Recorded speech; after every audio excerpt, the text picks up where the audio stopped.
እጅግ አሳዛኝ ዜና ከትናንት ወዲያ ሌሊት ጀምሮ በምስራቅ አርሲ ከ37 በላይ ኦርቶዶክስ እምነት ተከታይ ምዕመናን መገደላቸው ተገለጸ። በህይወት የቀሩት ደግሞ ድምጽ ሁኑን እባካችሁ በማለት እየተማጸኑ እንደሚገኙ ተነግሯል። በአርሲ ዞን አስኮ ወረዳ በተቀሰቀሰ መጠነ ሰፊ ጥቃት የ37 ምዕመናን ህይወት ማለፉንና ከ200 በላይ መኖሪያ ቤቶች መቃጠላቸውን ሚዲያዎች ዘግበዋል።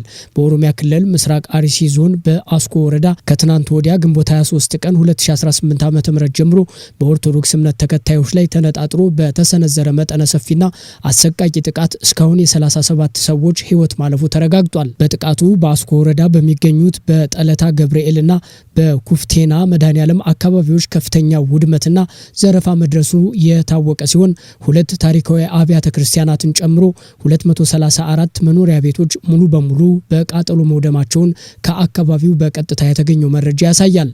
ይህ ጥቃት ግንቦት 24 ቀን 2018 ዓ.ም ቀጥሎ የዋለ ሲሆን በወረዳው ስር በሚገኙ በርካታ ቀበሌዎች ውስጥ እጅግ የከፋ የተባለ ጥቃት መፈጸሙ ታውቋል። በትናንትናው ዕለት በዘዲቡ፣ በኢሬቻ ሚካኤል፣ በሱኔቴ ማርያም፣ በቦግዶ አቦ፣ በሌንጫ ኦዳ፣ በጂሶና በኳስ ድሬ ቀበሌዎች ውስጥ ጥቃቱ መፈጸሙ ተነግሯል። የአካባቢው ነዋሪዎች ጥቃቱን በራሳቸው ኃይል መቋቋም የማይችሉበት ደረጃ ላይ ስላሉ እንዲሁም ንብረታቸውና መኖሪያ ቤታቸው የተቃጠለባቸውና ለህይወታቸው የሰጉ በርካታ ቁጥር ያላቸው ነዋሪዎች በአሁኑ ሰዓት ወደ ጫካዎች በመሰደድ ላይ እንደሚገኙ ታውቋል። ነዋሪዎቹ ቀደም ሲል ባላቸው አቅም ራሳቸውን ለመከላከል ጥረት ያደርጉ የነበረ ቢሆንም አንዳንድ የመንግስት አካላት አካባቢውን በማረጋጋትና ዋስትና በመስጠት ስም ነዋሪውን እንዲዘናጋ በማድረጋቸው ምክንያት ህዝቡ ለከፋ ጥቃት ተጋልጧል መባሉን ከአካባቢው የተገኘ መረጃ አመላክቷል። በአሁኑ ወቅት በአገሪቱ ያለው አጠቃላይ ትኩረት ወደ አገራዊ ምርጫው ማድላቱንና በዚሁ ሳቢያ በአካባቢው የተፈጠረውን የጸጥታ ክፍተት የታጠቁ ኃይሎች እንደምቹ ሁኔታ በመጠቀም በጥቃቱ ላይ መሰማራታቸው ተገልጿል።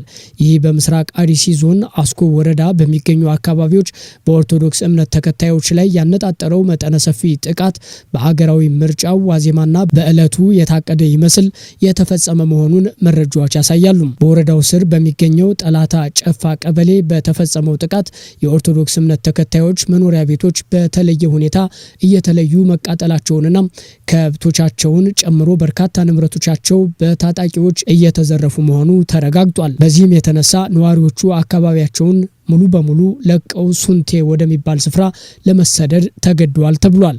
ይህ ጥቃት በሰው ህይወትና በንብረት ላይ ብቻ ሳይሆን በታሪካዊ የሃይማኖት ተቋማት ላይም ያነጣጠረ እንደነበረ የተረጋገጠ ሲሆን ከ101 ዓመታት በላይ የአካባቢው ማህበረሰብ ታሪካዊ መለያ ሆኖ የቆየው የጠላታ ጫፋ ቅዱስ ገብርኤል ቤተክርስቲያን ሙሉ በሙሉ በቃጠሎ ወድሟል ተብሏል። ከዚህም በተጨማሪ የካራ ኩፍቴና መድኃኔዓለም ቤተክርስቲያን ንብረት የሆኑ ልዩ ልዩ የአገልግሎት መስጫ ክፍሎች፣ የእንግዳ ማረፊያዎች እና ልዩ ልዩ ህንጻዎችም በተመሳሳይ ሁኔታ በእሳት እንዲጋዩና እንዲወድሙ መደረጋቸው ተሰምቷል። ይህ በተደጋጋሚ ጊዜያት መሰል አሰቃቂ ጥቃቶች እንደሚፈጸሙበት የሚነገረው የምስራቅ አርሲ አካባቢ አሁንም በሀገራዊ ምርጫው ዋዜማና በዕለቱ መጠነ ሰፊ የጥቃት ሰለባ መሆኑ የአካባቢው ማህበረሰብ እጅግ አሳዝኗል። ድምጽ ሁኑን እባካችሁ በማለት ድምጻቸውንና ምሬታቸውን ያስተላለፉት የአካባቢው ተወላጆች መንግስትና የሚመለከታቸው የፌዴራልና የክልል የጸጥታ አካላት በአስቸኳይ ጣልቃ በመግባት ይህንን እየተካሄደ ያለውን ደም አፋሳሽ ጥቃትና መፈናቀል እንዲያስቆሙ ለተፈናቀለውና በጫካ ውስጥ ለሚገኘው አቅመ ቢስ ህዝብም አስቸኳይ የሰላምና የሰብአዊ ድጋፍ እንዲቀርብ ጥሪያቸውን አቅርበዋል ሲል የዘገበው መሰረት ሚዲያ ነው።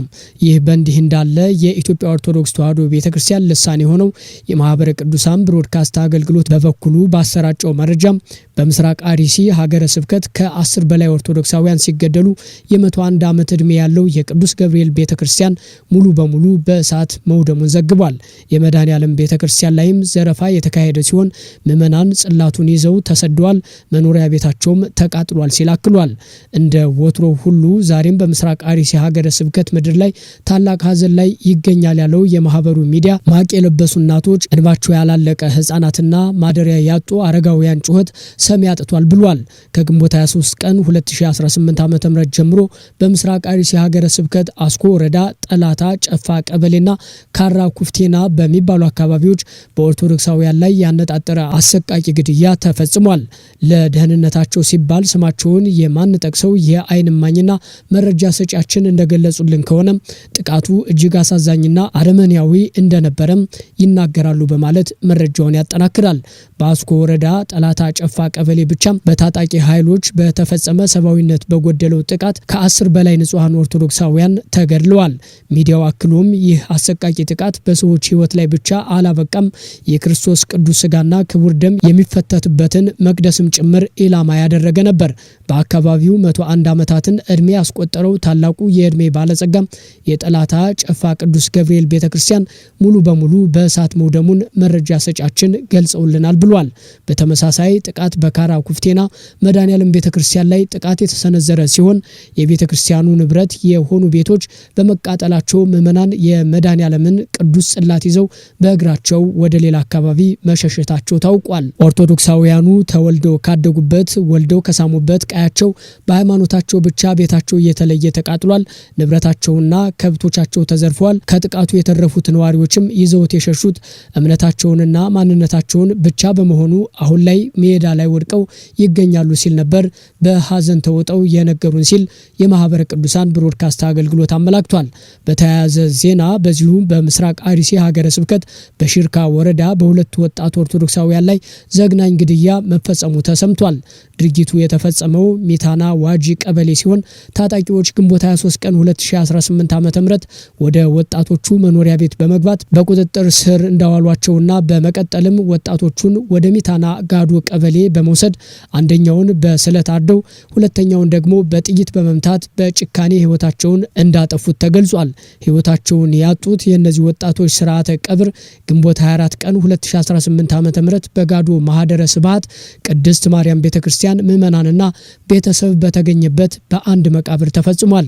በምስራቅ አርሲ ሀገረ ስብከት በአገልጋዮችና ምዕመናን ላይ በተደጋጋሚ ጥቃት እንደሚፈጸምበት ማህበረ ቅዱሳን ቴሌቪዥን ለአመታት መረጃ እያደረሰ ቢሆንም ዛሬም ድረስ ዘላቂ መፍትሄ አልተገኘም ሲል ብሮድካስት አገልግሎቱ ዘግቧል። አቤል ሚዲያ ፍትህ ለአርሲ ንጹሃን በማለት ፈጣሪ የሟቾችን ነፍስ እንዲምር በህይወት ለቀሩ ወዳጅ ዘመዶቻቸውም መጽናናትን እንዲሰጣቸው ይመኛል።